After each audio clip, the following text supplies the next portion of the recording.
یسایہ اور اس کا دوسرا باب جو 22 آیات پر مشتمل ہے۔ وہ بات جو یسایہ بن آموس نے یہودا اور یروشلیم کے حق میں رویا میں دیکھی۔ آخری دنوں میں یوں ہوگا کہ خداوند کے گھر کا پہاڑ پہاڑوں کی چوٹی پر قائم کیا جائے گا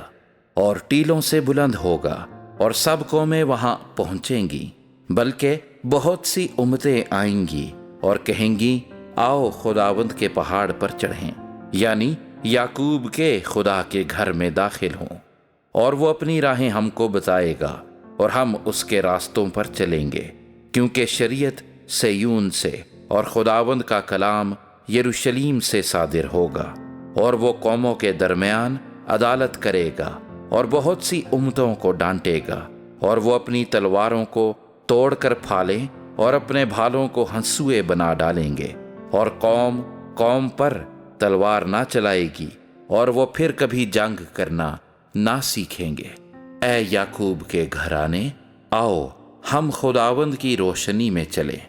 تو نے تو اپنے لوگوں یعنی یعقوب کے گھرانے کو ترک کیا، اس لیے کہ وہ اہل مشرق کی رسوم سے پر ہیں اور فلسطینیوں کی مانند شگون لیتے اور بیگانوں کی اولاد کے ساتھ ہاتھ پر ہاتھ مارتے ہیں، اور ان کا ملک سونے چاندی سے مالا مال ہے، اور ان کے خزانوں کی کچھ انتہا نہیں، اور ان کا ملک گھوڑوں سے بھرا ہے، اور ان کے رتھوں کا کچھ شمار نہیں، اور ان کی سرزمین بتوں سے بھی پر ہے۔ وہ اپنے ہی ہاتھوں کی صنعت یعنی اپنی ہی انگلیوں کی کاریگری کو سجدہ کرتے ہیں۔ اس سبب سے چھوٹا آدمی پست کیا جاتا ہے اور بڑا آدمی ذلیل ہوتا ہے، اور تو ان کو ہرگز معاف نہ کرے گا۔ خداوند کے خوف سے اور اس کے جلال کی شوکت سے چٹان میں گھس جا اور خاک میں چھپ جا۔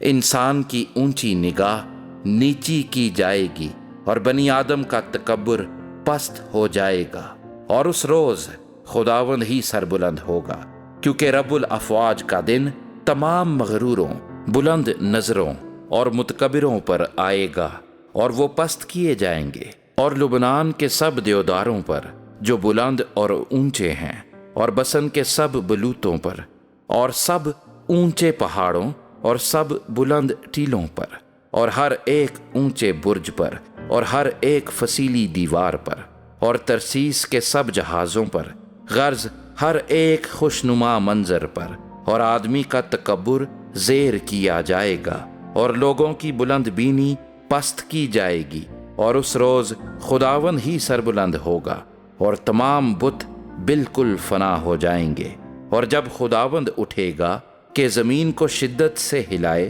تو لوگ اس کے ڈر سے اور اس کے جلال کی شوکت سے پہاڑوں کے غاروں اور زمین کے شگافوں میں گھسیں گے۔ اس روز لوگ اپنی سونے چاندی کی مورتوں کو جو انہوں نے پوجنے کے لیے بنائی چھچھوندروں اور چمگادڑوں کے آگے پھینک دیں گے، تاکہ جب خداوند زمین کو شدت سے ہلانے کے لیے اٹھے تو اس کے خوف سے اور اس کے جلال کی شوکت سے چٹانوں کے غاروں اور ناہموار پتھروں کے شگافوں میں گھس جائیں۔ پس تم انسان سے جس کا دم اس کے نتنوں میں ہے باز رہو، کیونکہ اس کی کیا قدر ہے۔